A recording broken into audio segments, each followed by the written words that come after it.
Good evening everyone, welcome back to our channel. आज हम discuss करेंगे क्वांटम नंबर्स होते क्या हैं। तो देखिए, क्वांटम नंबर्स क्या होते हैं और उसके टाइप्स क्या होते हैं, इन दोनों को ही हम डिटेल में डिस्कस करेंगे। तो सबसे पहले हम समझते हैं कि क्वांटम नंबर्स क्या होते हैं। तो क्वांटम नंबर्स कौन से नंबर्स होते हैं? ये वो नंबर्स होते हैं जो कि इलेक्ट्रॉन के पोस्टल एड्रेस को रिप्रेजेंट करते हैं। कौन से एड्रेस को? इलेक्ट्रॉन के पोस्टल एड्रेस को रिप्रेजेंट करते हैं। या फिर हम इसको अदर वर्ड्स में समझना चाहें तो हम इस तरीके से समझ सकते हैं कि ये जो क्वांटम नंबर्स हैं ये इलेक्ट्रॉन की सेल, शब्द शेल, ऑर्बिटल एंड स्पिन को रिप्रेजेंट करते हैं। क्लियर है? ये जो क्वांटम नंबर्स होते हैं ये चार टाइप्स के होते हैं। पहला होता है प्रिंसिपल क्वांटम नंबर, दूसरा होता है एजीम्यूथल क्वांटम नंबर, तीसरा होता है मैग्नेटिक क्वांटम नंबर और चौथे नंबर का होता है लास्ट वाला स्पिन क्वांटम नंबर। ठीक है, अब ये जो इसके टाइप्स हैं उनको हम डिटेल में डिस्कस करेंगे, लेकिन उससे पहले मैंने जो अभी आपको दो डेफिनेशन बताई हैं उनको नोट कर लेते हैं। तो वो डेफिनेशन क्या है? फर्स्ट डेफिनेशन इसकी ये है जो कि मैंने यहाँ पर नोट कर दिया है। अब बात करते हैं कि इसकी सेकेंड डेफिनेशन क्या हो सकती है। देखिए, सेकेंड डेफिनेशन क्या है, और करके आपको सेकेंड डेफिनेशन लिखनी है। तो मैंने यहाँ पर दोनों डेफिनेशन नोट कर दी हैं, आपको दोनों डेफिनेशन मैंने एक्सप्लेन भी कर दी है कि दोनों डेफिनेशन क्या है। आप चाहें तो कोई भी एक डेफिनेशन याद कर सकते हैं, या तो ऐसे याद कर सकते हैं कि इलेक्ट्रॉन के पोस्टल एड्रेस को रिप्रेजेंट करता है, या फिर ये इलेक्ट्रॉन की shell, subshell, orbital and spin को रिप्रेजेंट करता है। क्लियर है यहाँ तक? अब हम इसके टाइप्स की बात करते हैं। आप फटाफट से इस डेफिनेशन को नोट कर लीजिए। कर लिया नोट?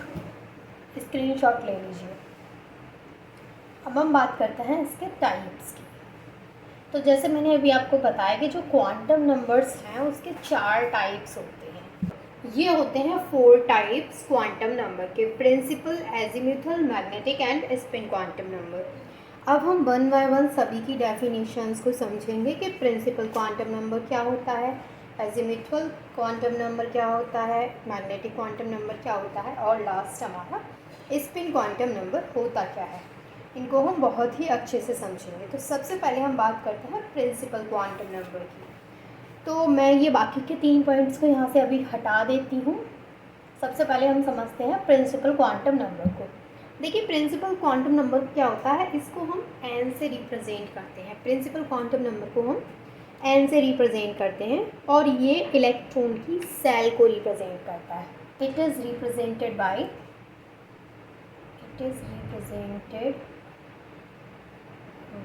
एन। इसको हम स्मॉल एन से रिप्रेजेंट करते हैं। ठीक है, और ये जो हमारा प्रिंसिपल क्वांटम नंबर है ये इलेक्ट्रॉन की सेल को रिप्रेजेंट करता है। जैसे मैंने आपको डेफिनेशन में बताया था कि जो क्वांटम नंबर्स हैं वो इलेक्ट्रॉन की shell, subshell, orbital and spin को रिप्रेजेंट करते हैं, वैसे ही जो प्रिंसिपल क्वांटम नंबर है वो हमारा इलेक्ट्रॉन की सेल को रिप्रेजेंट करता है। इट रिप्रेजेंट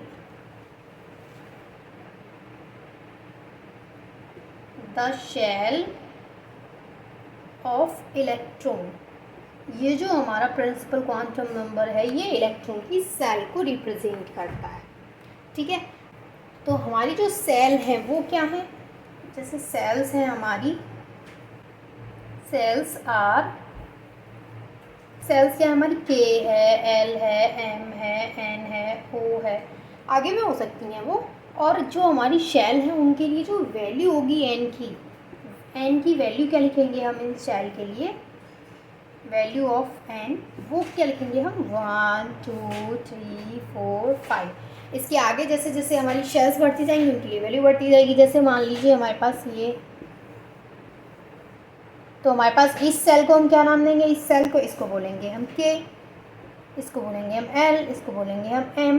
तो यहाँ पर जो के है उसकी वैल्यू हम रखेंगे, के की वैल्यू क्या होगी? एन इक्वल 1, क्योंकि वो पहली वाली हो गई।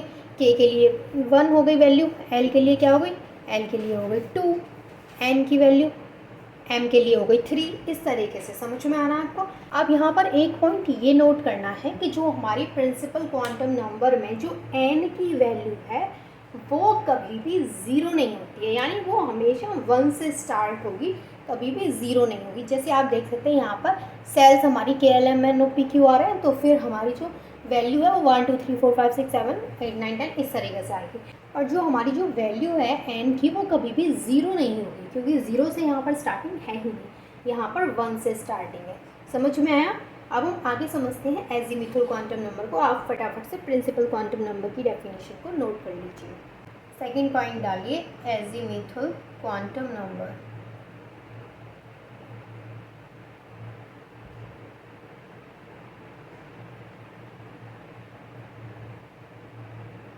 देखिए एजीमुथल क्वांटम नंबर है, इसको हम रिप्रेजेंट करते हैं एल से। तो हम लिखेंगे it is represented by small L. जैसे प्रिंसिपल क्वांटम नंबर को हम स्मॉल एन से रिप्रेजेंट कर रहे थे, वहीं जो एजीमुथल क्वांटम नंबर है इसको हम किससे रिप्रेजेंट करते हैं? स्मॉल एल से। It is represented by small L. ठीक है।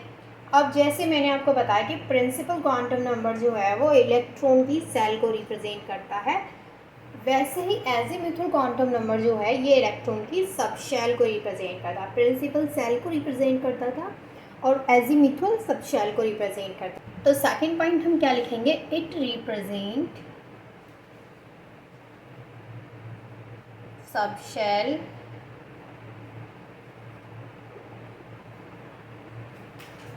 Shell of electron. ये इलेक्ट्रॉन की सब शेल को रिप्रेजेंट करता है। सब शेल क्या होती है? जैसे हम यहाँ पे लिखेंगे द सब शेल आर। सब शेल कौन सी है? एस है, पी है, डी है, एफ है, एस पी डी एफ। अब इन सब शेल के लिए अगर हम एल की वैल्यू लिखेंगे तो कैसे लिखेंगे? The value of L. L की वैल्यू कैसे लिखेंगे हम? एस सब शेल के लिखेंगे 0, पी के लिए लिखेंगे 1, इसके लिखेंगे 2, इसके लिए लिखेंगे 3। अब देखिए यहाँ पर एक चीज़ मैं आपको बताती हूँ कि अगर हमारी एन की वैल्यू 0 हो तो एल की वैल्यू क्या होगी और उसके बाद कौन सा सब शेल होगा, ये चीज़ कैसे समझेंगे हम? तो जैसे मैंने आपको यहाँ तक बताया, यहाँ तक आपको चीज़ें क्लियर है? ये सब शेल क्या होगी? हमारी SPDF है, और SPDF के लिए वैल्यू क्या है? 0 से स्टार्ट है। यहाँ पर जो वैल्यू है 1 से स्टार्ट नहीं है, 0 से स्टार्ट है। अब मान लीजिए हमारे पास कि यहाँ पर अगर हमारे पास n की वैल्यू 0 आती है तो हमारे पास जो l की वैल्यू होगी, देन जो l की वैल्यू होगी वो क्या होगी? वो भी 0 ही होगी। और जब l की वैल्यू 0 होगी तो जो सब शेल हमारे पास होगा वो कौन सा होगा? S सब शेल बनेगा, S सब शेल। अब ऐसे ही n की वैल्यू अगर हम 0 ना होके 1 हो जाए, देखिए अगर यहाँ पर n की वैल्यू 1 है तो जो l की वैल्यू होगी हमारी वो 1 तो होगी, लेकिन उससे पहले क्या आ रहा है? 1 से पहले आ रहा है 0, तो वो 0 भी होगी, 1 भी होगी। अब जो हमारा सब शेल बनेगा वो सिर्फ एस सब शेल नहीं बनेगा, क्योंकि एस सब शेल कब बन रहा था? जब 0 थी। अब जो हमारा सब शेल बनेगा वो एस और पी दोनों सब शेल बनेंगे। ठीक है। अब मान लीजिए अगर n की वैल्यू 2 हो गई तो l की वैल्यू क्या होगी? 0 1 2 तक होगी। अब यहाँ पर जो सब शेल बनेगा वो कौन सा? एस भी बनेगा, पी भी बनेगा और डी भी बनेगा। तो एस पी डी ये तीनों सब शेल बनेंगे। अगर मान लीजिए n की वैल्यू 4 हो गई, 3 हो गई, तो जो हमारी l की वैल्यू होगी वो क्या होगी? 0 1 2 एंड 3। समझ में आ गया? 0 भी होगा, 1 भी होगा, 2 भी होगा एंड 3 भी होगा। तो यहाँ पर जो हमारा सब शेल बनेगा वो एस पी डी एफ चारों बनेंगे। S P D F subshell चारों बनेंगे। समझ में आ गया एजीमुथल क्वांटम नंबर? तो ये जो हमारा एजीमुथल क्वांटम नंबर है, समझ में आ गया आपको कि ये एल से रिप्रेजेंट किया जाता है और ये इलेक्ट्रॉन की सब शेल को रिप्रेजेंट करता है। वैल्यू यहाँ पर 0 से स्टार्ट होती है, बस इतना समझ लीजिए। अब बात करते हैं हम नेक्स्ट हमारे मैग्नेटिक क्वांटम नंबर की। आप फटाफट से एजीमुथल क्वांटम नंबर की डेफिनेशन को नोट कर लीजिए। जैसे प्रिंसिपल क्वांटम नंबर इलेक्ट्रॉन के शेल को रिप्रेजेंट कर रहा था, एजीमुथल इलेक्ट्रॉन के सब शेल को, वैसे ही जो मैग्नेटिक क्वांटम नंबर है ये इलेक्ट्रॉन के ऑर्बिटल को रिप्रेजेंट करता है। और जो मैग्नेटिक क्वांटम नंबर है इसकी वैल्यू एल पर डिपेंड करती है, क्योंकि अभी अभी हम पढ़ के आए हैं कि एल क्या होता है? हमारा एजीमुथल क्वांटम नंबर। तो यहाँ पर सबसे पहले हमें ये लिखना है कि ये किससे रिप्रेजेंट किया जाता है। तो it is represented by small m। इसको हम स्मॉल m से रिप्रेजेंट करते हैं। अब ये जो है वो मैंने अभी आपको बताया, it represent orbital of electron, orbital of electron, ये इलेक्ट्रॉन के ऑर्बिटल को रिप्रेजेंट करता है। और जो m की वैल्यू है, m यानी कि magnetic quantum number, the value of m यानी कि magnetic quantum number depend of the value of l क्या है, एजीमुथल क्वांटम नंबर। यानी यहाँ पर बोला जा रहा है कि जो मैग्नेटिक क्वांटम नंबर है उसकी जो वैल्यू होगी वो एजीमुथल क्वांटम नंबर l पर डिपेंड करती है। कैसे डिपेंड करती है, देखिए m की वैल्यू प्लस l और यहाँ पर माइनस l और यहाँ पर माइनस l से प्लस l। क्या है ये अभी समझाती हूँ, एग्जाम्पल से समझेंगे तो समझ में आ जाएगा। देखिए जैसे S हमारा, ये हमारा है S सब शेल, ठीक है, S सब शेल है, और ये है हमारा P सब शेल, ठीक है। अब हमने बना लिया यहाँ पर ये D, S बना लिया, S subshell, P subshell and D subshell. यहाँ S के लिए L की वैल्यू 0 होगी तो M के लिए भी 0 होगी। P के लिए L की वैल्यू जो है वो 1 होगी तो M के लिए जो वैल्यू होगी वो +1 एंड -1 होगी। वैसे ही D के लिए अगर हम बात करें, D के लिए L की वैल्यू 2 होगी तो M के लिए जो वैल्यू होगी वो +2 +1 -1। बीच वाले को 0 बोलेंगे, इधर इसको +1, इसको +2, इसको -1, इसको -2। अब जितने ज़्यादा इधर बढ़ते जाएंगे, मान लीजिए एक और होता है यहाँ पे तो वो +3 हो जाता, और एक और इधर साइड होता तो वो -3 हो जाता। F वाला अगर हम करके देखेंगे तो इधर +3 आ जाएगा, इधर -3 आ जाएगा, क्योंकि उसमें एक एक ऑर्बिटल दोनों साइड बढ़ जाएंगे, ठीक है। अब हम बात करते हैं हमारा लास्ट वाला स्पिन क्वांटम नंबर की। स्पिन क्वांटम नंबर जो है वो इलेक्ट्रॉन की स्पिन को रिप्रेजेंट करता है, तो इट इज़ रिप्रेजेंटेड बाय,